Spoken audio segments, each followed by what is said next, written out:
ये cricket cricket cricket cricket न तो हमारा धर्म हो सकता है और न तो क्रिकेटर हमारे भगवान हो सकते हैं। आज क्रिकेट को हमने धर्म की तरह बना दिया है। लोगों का कहना है कि क्रिकेट ही है जो हमें जोड़ रहा है। निश्चित रूप से कहीं न कहीं ऐसी मूर्खता दिख रही है देश में कि क्रिकेट के नाम पे हम लाखों की संख्या में लाखों लाख रुपए खर्च करके एकजुट हो सकते हैं। माना जा रहा है कि इस फाइनल के मुकाबले में लाखों लाख रुपए में ब्लैक टिकट बिकी हैं। तो एक तरह से हमने इसे धर्म ही बना दिया और क्रिकेटर्स को हमने अपना भगवान बना दिया है। और यही देख के मुझे एक फ़िल्म याद आ रही है। 2014 में एक फ़िल्म रिलीज़ हुई थी, बायोपिक फ़िल्म थी। मैरी कॉम बॉक्सर के जीवन पे आधारित ये फ़िल्म बनी थी और जिसमें एक्ट्रेस थी ये क्या नाम है इनका, जो विदेश में शादी करके सेटल हो गई हैं, नाम मैं उनका भूल रहा हूँ अचानक से। तो उसकी एक्ट्रेस की जो कमाई हुई थी इस फिल्म के नाम पे, आपको ये जानकर आश्चर्य होगा कि मैरी कॉम ने अपनी बॉक्सिंग से पूरे जिसके लिए उन्होंने अपना पूरा जीवन खपा दिया, उस बॉक्सिंग से जितना पैसा उन्होंने नहीं कमाया होगा उसका 100 गुना अधिक पैसा जो है इस हीरोइन ने या इस फिल्म को बनाने वालों ने उनके बायोपिक के नाम पे कमा ली। आज यही स्थिति कमोवेश हमने अपने क्रिकेटर्स की बना दी है। हमने इन क्रिकेटर्स को इतना बड़ा अपना हीरो बना दिया है कि हमारे रियल लाइफ हीरो जो है विलुप्त हो गए हैं इसमें। यानी कुल मिला के अगर आप पूरे देश का माहौल देखिए तो मैं सिर्फ क्रिकेटर्स को ही नहीं कह रहा हूँ, क्रिकेटर्स हुए, फिल्म स्टार्स हुए, गुंडे हुए, इन सब को हमने इतना हाईलाइट कर दिया है कि जिसकी कोई इंतहा नहीं है। इनमें खासकर क्रिकेटर्स हुए या फिल्म स्टार्स हुए जो नकली लोग हैं, यानी नकली हीरोज़ जो हैं उन्हें हमने रियल हीरोज़ बना दिया है। जो हमारे लाइफ के रियल हीरोज़ हैं वो विलुप्त हैं। उनकी तरफ देखने वाली न तो मीडिया है और न तो हम उन्हें तवज्जो देने वाले हैं। हाँ, उनकी तरह जो नकल करने वाले लोग हैं, जो उनकी नकल करने वाले लोग हैं, उनको हमने हीरो बना दिया। यानी किस तरह के लोग हम लोग हो गए हैं। हम नकली चीज़ों को पसंद कर रहे हैं और असली चीज़ों की कद्र ही हमारे लिए नहीं है। वो ठीक वैसे हुआ कि हम जो है कोयले को हीरा समझें और हीरे को हम समझ ही ना पाएँ। तो कुल मिला के क्रिकेट क्रिकेट क्रिकेट बंद करिए। ये क्रिकेट से देश नहीं बदलने वाला। देश में हज़ारों प्रकार की समस्याएं हैं। आज देश में कोई व्यक्ति, आप इस वीडियो को देखिए, इस लड़के को जिसने एक विधायक का खुलेआम खुले मन से विरोध किया। सुनो गांव बस्ती वालों, ये विधायक साहब 5 साल में आज इस गांव में आया है। हमने इस बस्ती से, इस गरीब बस्ती से 27,500 रुपए उगा के दिए थे पिछले इलेक्शन में विधायक को। दिया पानी के लिए इतनी परेशानी है हमारे यहाँ। 1 मिनट रुको प्रधान साहब, हमारी समाज से हम आपकी इज्जत करते हैं। सुबह सुबह हमारी माता बहनें 2 किलोमीटर पानी के लिए जाती है।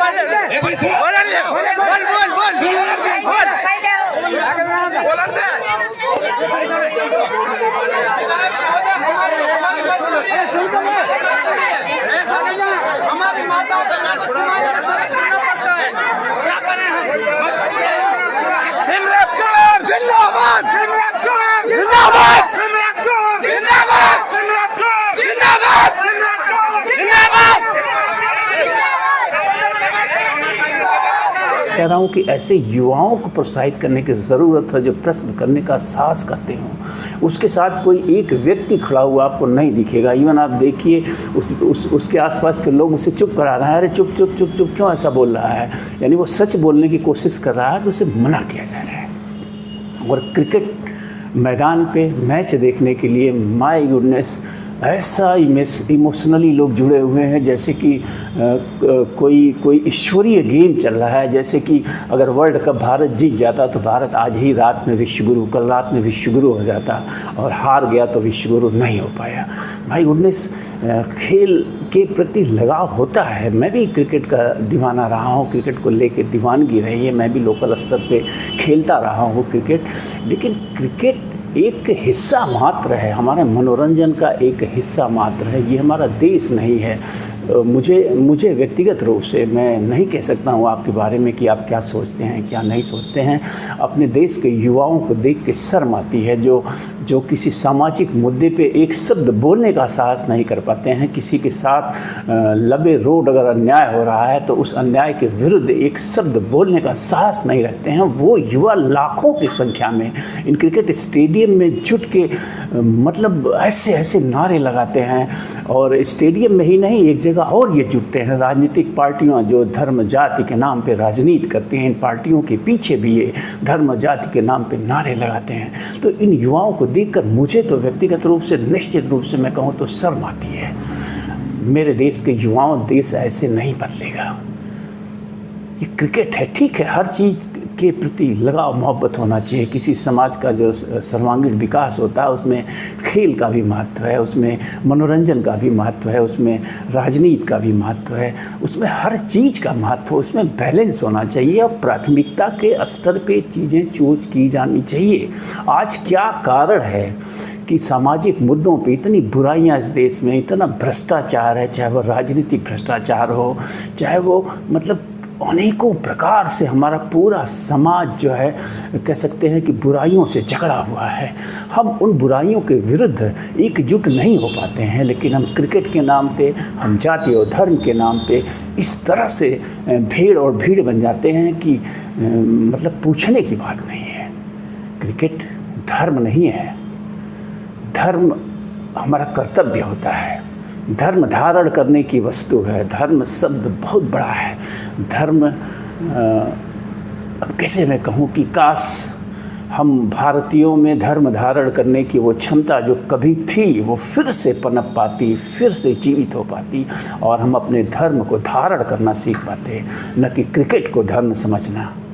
ये क्रिकेटर्स जो पैसे के भूखे हैं, आज आप देखिए क्रिकेट के बाद ये क्या करते हैं, ये गैम्बलिंग सिखा रहे हैं। पूरे देश के युवाओं को जुआ खेलने के लिए प्रेरित कर रहे हैं। ड्रीम 11 है, न जाने कितने 11, 12 हैं, 7, 8 बने हुए हैं। यानी ये पैसे के लिए कुछ भी करने के लिए आमादा हैं। ये गुटके तक का ऐड कर रहे हैं।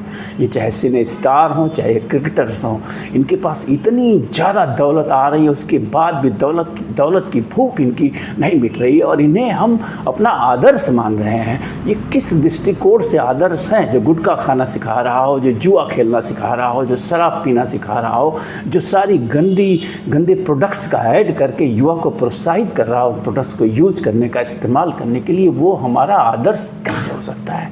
इन्हें शर्म आनी चाहिए। इन्हें शर्म आनी चाहिए जब ये मतलब जुए की गेम का जो है वो प्रचार करते हैं, ऐड करते हैं चंद पैसों के लिए। इन्हें शर्म आनी चाहिए जब गुटखा जैसे जहरीले पदार्थ का ये ऐड करते हैं चंद पैसों के लिए। ये सिने स्टार्स, ये क्रिकेटर्स जो लोकप्रिय हैं, इतने लोकप्रिय हैं कि हम उन्हें भगवान तक की संज्ञा देते हैं। तेंदुलकर क्रिकेट के भगवान, माय गुडनेस, भगवान शब्द का मतलब तो समझो। तो कुल कहने का मतलब मेरा ये है कि फाइनल में इंडिया हार गई है। ठीक है, हार गई 10 मैच लगातार इंडिया ने जीता है। तो एज ए क्रिकेट टीम बेहतरीन प्रदर्शन रहा है टीम इंडिया का, मैं कहूँगा। लगातार 10 मैचेस जीतना कोई आसान नहीं होता। 11वां हार गई तो हार गई। ऑस्ट्रेलिया ने अच्छा खेला, जीत गई, या फिर अच्छा दिन था उसके लिए, वो दिन सर्वश्रेष्ठ था, उसको अवसर मिले, उसने टॉस जीता, वो भी एक बड़ा सकारात्मक अवसर था ऑस्ट्रेलिया के लिए, उसका भी लाभ उसे मिला और उसने हरा दिया भारत को 11वें मैच में। लेकिन सोशल मीडिया को आप देखिए पटा पड़ा है। My goodness, I can't believe कि इस देश का होगा क्या। और सामाजिक मुद्दों पे खामोशी देखिए आप, कलेजे को चीरती है ये खामोशी। आप किसी सामाजिक मुद्दे पे एक आंदोलन की शुरुआत करके देखिए, आपको ये युवा जो है ना आस पास नहीं दिखेंगे आपके। इनके अंदर साहस नहीं है कि उन्हीं के सामने सड़क पे जो है कोई अपराध हो रहा है वो सामने आ जाए। बिरले बच्चे हैं जो सामने आते हैं। अधिकांश के पास वो साहस नहीं है, वो साहस मर चुका है। ये उनका साहस सिर्फ जाति और धर्म के नाम पे आधारित पार्टियों के राजनीतिक रैलियों में दिखता है या फिर इस तरह के क्रिकेट के आयोजनों में दिखता है। और कहीं भी इनका ये साहस आपको नहीं दिखेगा, ये एकजुटता नहीं दिखेगी, ये समग्रता नहीं दिखेगी, ये जोश नहीं दिखेगा, ये जुनून नहीं दिखेगा। तो मैं युवाओं से अपील करूंगा, वीडियो के अंत में मैं देश भर के युवाओं से अपील करूंगा कि अपने आदर्श बदलिए, रियल को हीरो बनाइए, नकली को नहीं। मैरी कॉम का सपोर्ट करिए, मैरी कॉम फिल्म का नहीं। अपने सिपाहियों का सपोर्ट करिए, अपने समाज के उन लोगों का समर्थन करिए जो सामाजिक परिवर्तन के लिए लड़ाई लड़ रहे हैं, जो समाज में बदलाव के लिए लड़ाई लड़ रहे हैं, जो राजनीति में बदलाव के लिए लड़ाई लड़ रहे हैं। उनके साथ आगे आइए, उनके साथ समय बिताइए, उनके साथ एकजुटता दिखाइए। उससे जो है इस देश में बदलाव आएगा। अगर बदलाव आएगा तो उसका आपको भी लाभ मिलेगा, आपके आने वाली जनरेशंस को लाभ मिलेगा। आज जो देश में भय, भूख, भ्रष्टाचार, अपराध और अन्याय इस कदर बढ़ा हुआ है, वो सिर्फ और सिर्फ इसी कारण बढ़ा हुआ है कि हमने सफलता की परिभाषा को बदल दिया, हमने अपने आदर्श की परिभाषा को बदल दिया, हमने सफल होने की कुछ अलग ही परिभाषा गढ़ ली, हमने अपने आदर्श बनाने की अलग ही परिभाषा गढ़ ली। और ऐसे ऐसे लोग हमारे आदर्श बन गए जो किसी भी कीमत पे हमारे आदर्श बनने के लायक नहीं है। ये क्रिकेट खेलने से कोई देश का आदर्श कैसे बन सकता है? क्रिकेट टीम के हारने से भारत कैसे हार सकता है? भारत वो 11 लोगों की क्रिकेट टीम नहीं है। भारत है, 130-140 करोड़ लोगों का भारत है ये। तो इस हार को हार ही रहने दीजिए, क्रिकेट टीम की हार रहने दीजिए, इसे भारत की हार मत बनाइए। बेशर्मी की हद से बाहर निकलिए, एक नागरिक बनिए, ईमानदार, कर्मठ, कर्तव्यनिष्ठ भारतीय बनिए। धन्यवाद, नमस्कार।